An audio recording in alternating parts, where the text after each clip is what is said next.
కిలోమీటర్ల రక్షణ గోడ, వందలాది హిందూ దేవాలయాలకు నిలయం, లోయలను కలుపుతూ పాము మెలికలను పోలిన రూపం, పటిష్టమైన నిఘా వ్యవస్థ, ప్రపంచంలో రెండవ అతిపెద్ద గోడ. కోటలోకి ప్రవేశించాలంటే అంత సులువు కాదు. శత్రు దుర్భేద్యమైనది.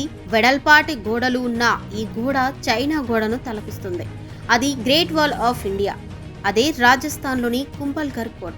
రాజస్థాన్లోని రాజ్సమంద్ జిల్లాలో కుంభల్ఘర్ కోట నిర్మించారు. ఇక్కడి కోట గోడ చుట్టూ శత్రు దుర్భేద్యంగా నిర్మించారు. ఇది గ్రేట్ వాల్ ఆఫ్ చైనా తర్వాత రెండవ అతిపెద్ద గోడగా ఖ్యాతికెక్కింది. ఇది సముద్ర మట్టానికి 1100 కిలోమీటర్ల ఎత్తులో ఉంటుంది. ఆరావళి పర్వతాలపై 15వ శతాబ్దంలో దీనిని నిర్మించారు. ఇది ఉదయ్పూర్కి 82 కిలోమీటర్ల దూరంలో ఉంది. అది నేటికి కూడా సజీవంగానే ఉండటం అప్పటి ఆర్కిటెక్చర్కు నిలువెత్తు రూపం. ఈ కోటతో పాటు శిల్ప సౌందర్యం, ఉట్టిపడే 300 అతి పురాతన హిందూ దేవాలయాల చుట్టూ ఈ గోడను నిర్మించారు. 36 కిలోమీటర్ల పరిధి మేర ఈ గోడ నిర్మించారు. కుంభల్గఢ్ కోటతో పాటు శిల్ప సౌందర్యం, ఉట్టిపడేలా గోడ శైలి ఉంటుంది.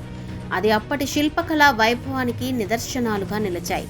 యుద్ధ నైపుణ్యాలకు నిలయంగా దీనిని నిర్మించారు. 13 పర్వత శ్రేణులు, లోయలను కలుపుతూ పాము మెలికలను పోలి ఉంటుంది ఈ కోట.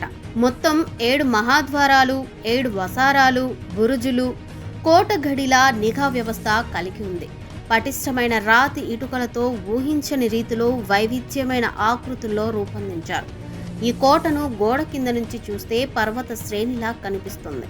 కోట మధ్యలో బాదల్ మహల్ ఉంది. అందులో అందమైన గదులు, మనోహరమైన రంగులతో గోడలు ఉన్నాయి. ఈ కోటను ప్రపంచ వారసత్వ సంపదగా యునెస్కో ప్రకటించింది. ఈ కోటకు అనేక విశిష్టతలున్నాయి. గ్రేట్ వాల్ ఆఫ్ చైనా ప్రపంచంలో పొడవు విషయంలో మొదటి స్థానంలో ఉంటే, ఈ కుంభల్ఘర్ కోట రెండో స్థానంలో ఉంది. ఇక్కడ వాతావరణం చాలా ఆహ్లాదకరంగా ఉంటుంది. ఈ కోట చుట్టూ ఉన్న అభయారణ్యం ప్రకృతి ప్రేమికులకు మంచి ఆట విడుపులా ఉంటుంది. ఇక్కడ సఫారీ కూడా అందుబాటులో ఉంటుంది. అంతరించే స్థితికి చేరుకున్న ఎన్నో జంతువులను ఇక్కడ కనువిందు చేస్తారు.